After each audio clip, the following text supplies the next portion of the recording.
भवानी। जय जय जय कंकाली माँ अंतःपुर में रहने वाली। तेरा धर्म ध्वजा लहराए, अंधों को तू नैना देती। वांछन ललना रहे खिलाए, घोड़िन को तू काया देती। लंगड़ा हंस के दौड़ लगाए, जय जय जय कंकाली मैया। 64 नाम से जाने जाए, आदि शक्ति है मात भवानी।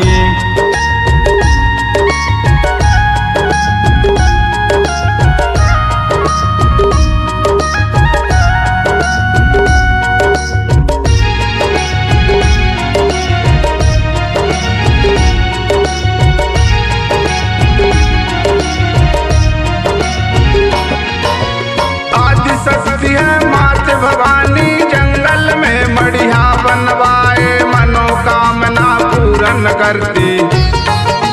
मन से जो मंदिर में जाए, आंगन में शिव शंकर भोला।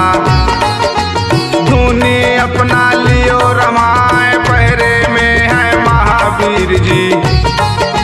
झंडा अपना लियो गड़ाए, राम लखन और सीता मैया। सुंदर मंदिर लियो बनवाए, सिंह सवारी मात भवानी। दुर्गा माँ भी पहुँचे आए, लेख लेख में फर्क मिलेगा।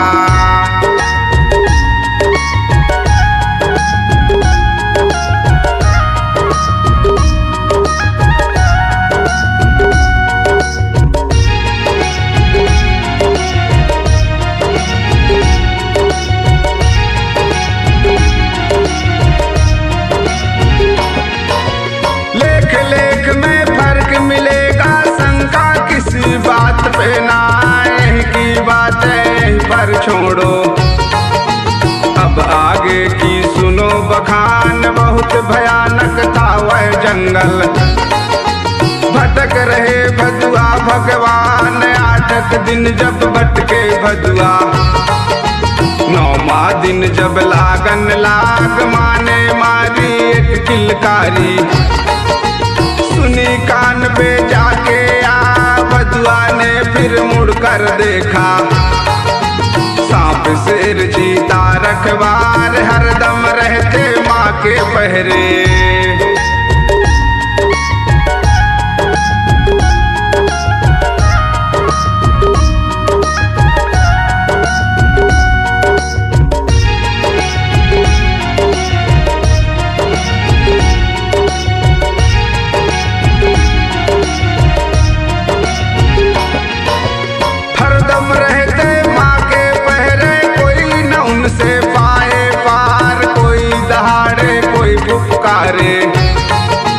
कोई मन में कर रहे विचार, नांग कहे मैं डस डालूंगी।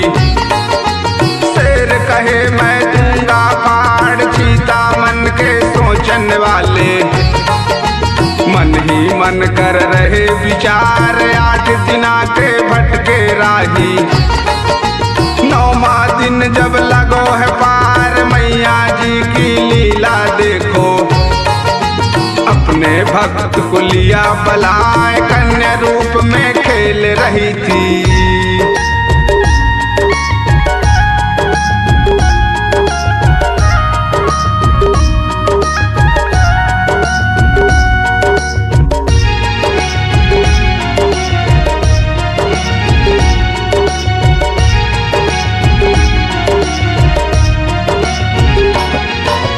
कन्या रूप में खेल रही थी, जिनकी दशा न बरनी जाए। देखे दशा कन्या के भदुआ, मन में रह बहुत है घबराए। सोच लिया तब मात भवानी, अपने भक्त को नहीं सताए। मन से जान रही थी मैया, फिर भी रहे उनको अजमाए। वृद्ध रूप में दर्शन देके दिया है सब कुछ बात बताए। यहीं पे रहती हूँ मैं बेटा, कंकाली मेरा नाम कहा है। गर्भ गुफा में रहती हूँ मैं।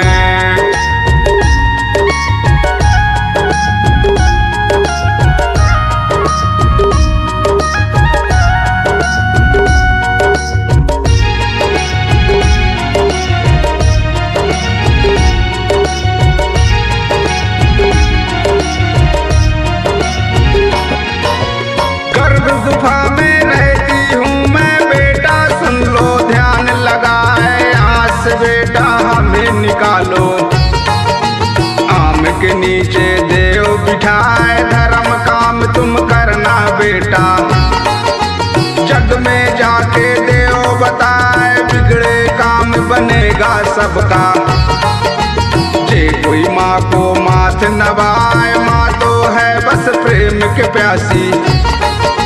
माँ को कुछ भी चाहिए ना, मान करेगा जे कोई मेरा। जन धन से डेरा भर जाए, है सब बात बता कर माने।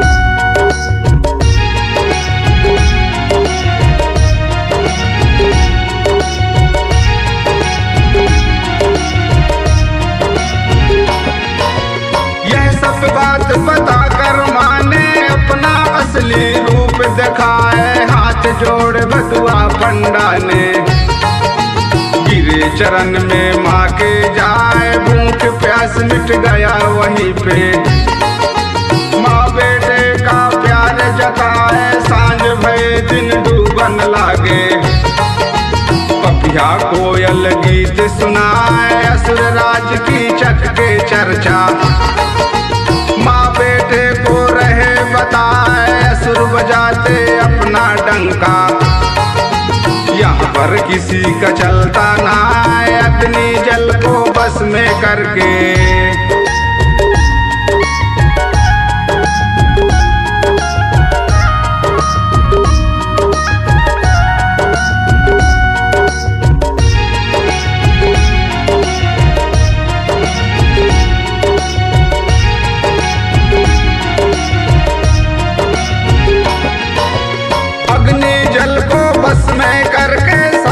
तन को लियो मनाए। घोर तपस्या निस दिन करके, मन चाहा लेते वरदान। तीन देव की बारी आई, ब्रह्मा विष्णु महेश कहाए। ब्रह्मपुत्र नारद को देखो, मन में सोचा एक उपाय। पहुँच गया अंतःपुर नगरी, नारायण का नाम सुनाए। रूप धरे साधुन के देखो, असुर राज को रह समझाए। असुर न माने उनका कहना,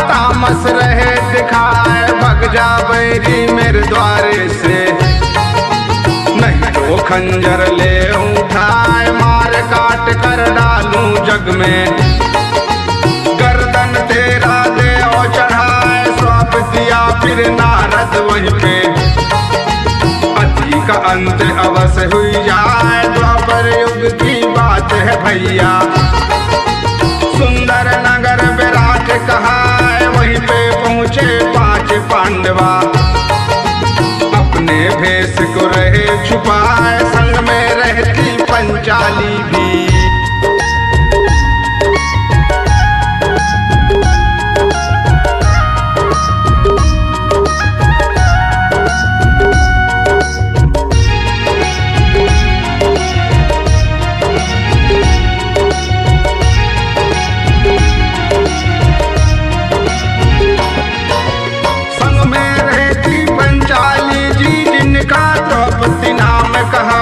कीचक देख द्रौपदी जी को, अपने महल में रहे बुलाए। नाच गान करने को कहते, मंद मंद कीचक मुस्काए। मांग रहे राजा से बैरी, अपने मौत को लिया बुलाए। भूल गए नारद की बातें, राजा से रह हठ लगाए। 12 ताल बजाते अर्जुन, द्रौपदी अद्भुत नाच दिखाए। युधिष्ठिर गंधर्व बन करके,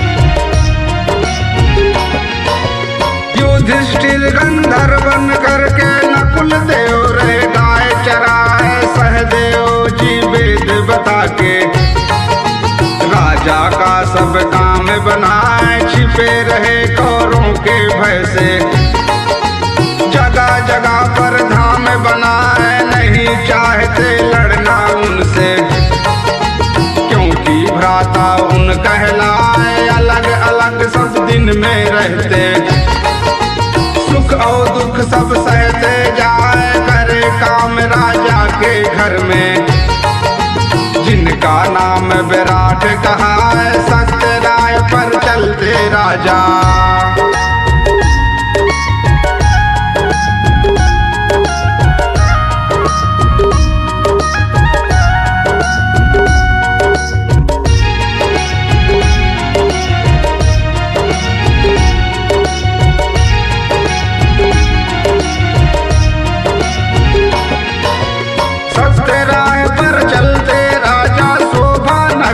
रहे बढ़ाए, कोई भी युद्ध नहीं हारे राजा, दानों देख रहे घबराए, रच दिया माया वहीं पर कीचक, द्रौपदी पर लिया हठ लगाए, मोह लिया राजा को बैरी, नाच गान को लिया बलाए, बजा रहे थे अर्जुन ढोलक, द्रौपदी माँ रहे नाच दिखाए, नाच रहे कीचक के घर में, देवता देख रहे हर्षाए, करे निछावर कीचक राजा।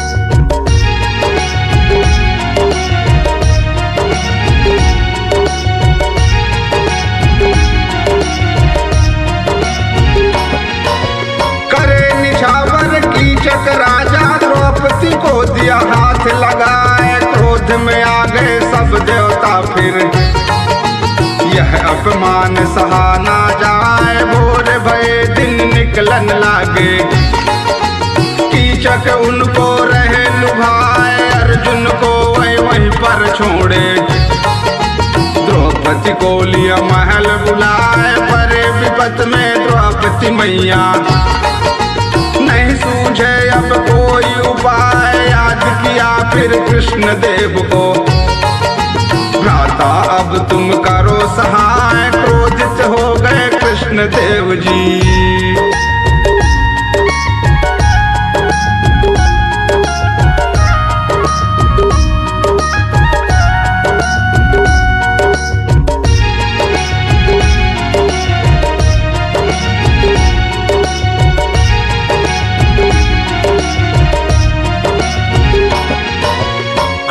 हो गए कृष्ण देव जी, दुख का बंसी दिया बजाए, तीन लोक के देवता कांपे, दानों सुन मूर्छित हुई जाए, पहुंच गए बैराठ नगर में, भीमसेन को दिया बताए, भीमसेन छलिया बलशाली, रूप द्रौपदी के लिया बनाए, कुछ रेंगे कुछ दौड़न लागे, नैनन आंसू रहे बहाए, एक पाँव धरती माधर के, दूसर गगन में दिया उड़ाए, देख लिया अंतःपुर नगरी।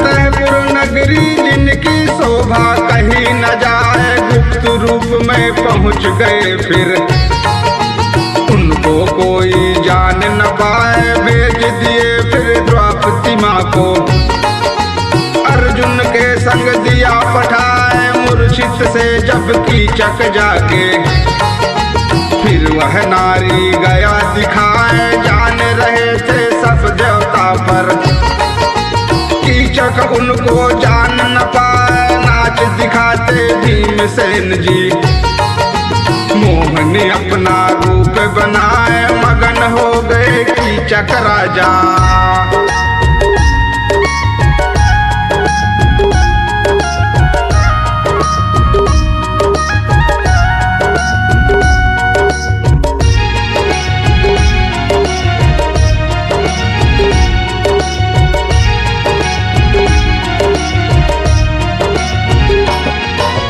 मगन हो गए कीचक राजा, भोग करन को जी ललचाए। बाह पकड़ लिया भीमसेन का, गोद में अपने लिया उठाए। नारी रूप में भीमसेन जी फिर कीचक को रहे लुभाए। गर्दन पकड़ के पटकन लागे, फिर वह कीचक रहे चिल्लाए। करे याद फिर देवी माँ को, माँ कंकाली को लिया बुलाए। नारी का अपमान सहूना माँ कंकाली दिया बताए। नहीं कर सकती तेरा सहारा,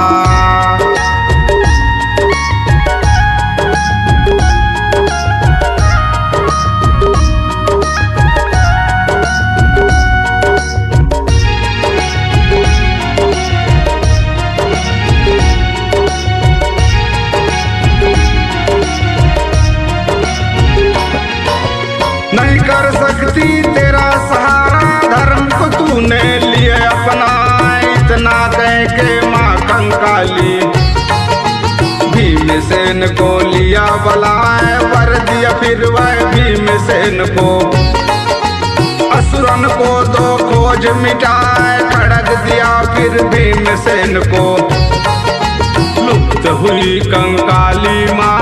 शस्त्र धरे फिर भीमसेन जी, असुरन को वह रगड़न लाग। हाथ पकड़ के भुजा उखाड़े, धड़ से गर्दन दिया उड़ाए। अंत किया असुरन को देखो,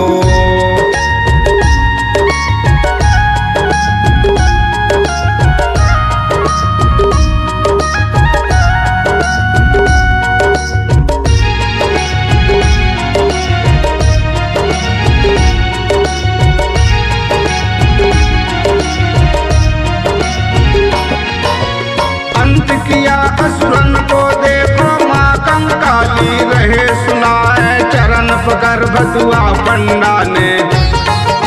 नैनन आंसू रहे बहाए, दर्शन देके माँ कंकाली चोला उनका धन्य बनाए। मरवाओ अब मुझसे बेटा, नहीं तो समय अकारत जाए। भक्ति देख भदुआ के माने, धन देने को जी ललचाए। फिर बोले भदुआ पंडा ने, भक्ति का वर दे दो माई। हर दिन दर्शन देना सबको,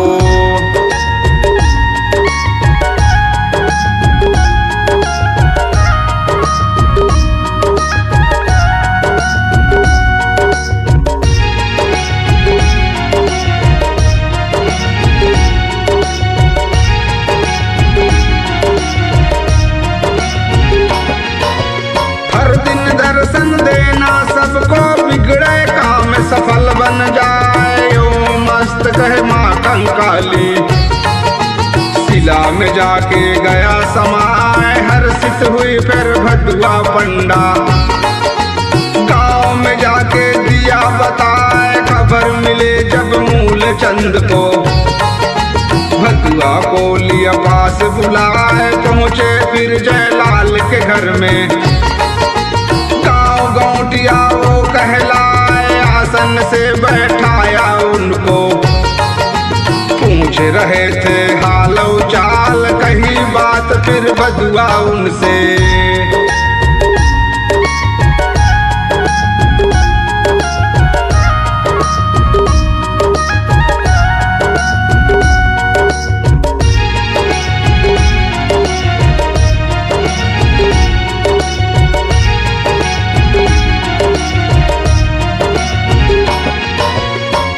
बात फिर भदुआ उनसे, गौटिया मन में लिया बलाए। खबर दिया बस्ती में सबको, अपने साथ में लिया बलाए। कोई टंगिया कोई हसिया धर के, कोई कुदारी रहे चलाए, सब मिल कर के हाथ लगाया। माँ कंकाली ऊपर आए, मिल गए वहीं पे सब देवता फिर।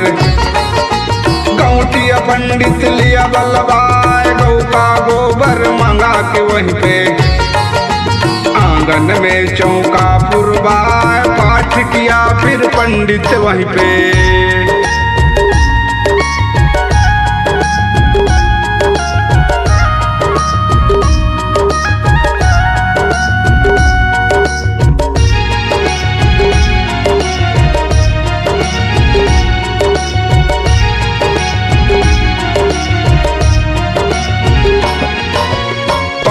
किया फिर पंडित वहीं पे, सबको हवन रहे करवाए। रख दिया पंडा वहीं पे भदुआ को, चेला कतुक दिया बनाए। समय भय भदुआ के पूरा, वहीं समाधि लिया बनवाए। कतकु पंडा शाम सवेरे, सेवा पूजा रह करवाए। वृद्ध हुए जब कतकु पंडा, हाथ पाँव अब चलता ना। माँ स्वरूप एक भक्त को देखो, काली चरण नाम कहलाए। पहुँच गया अंतःपुर नगरी,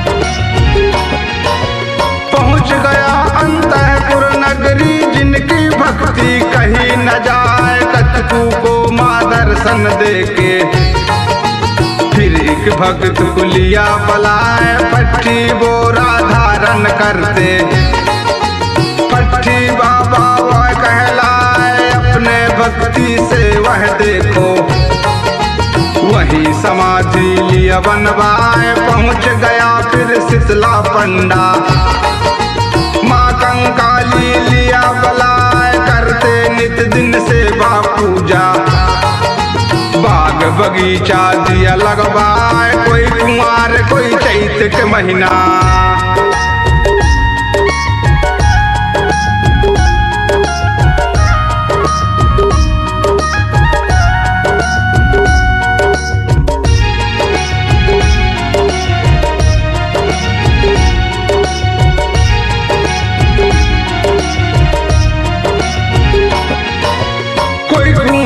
कोई चैत का महीना। वह फुलवारी रहे बोवाए, खाली झोली भरती मैया। दर से खाली कोई न जाए, राम चरण है वहाँ के पंडा। शाम सवेरे होम लगा, भक्त तो सुन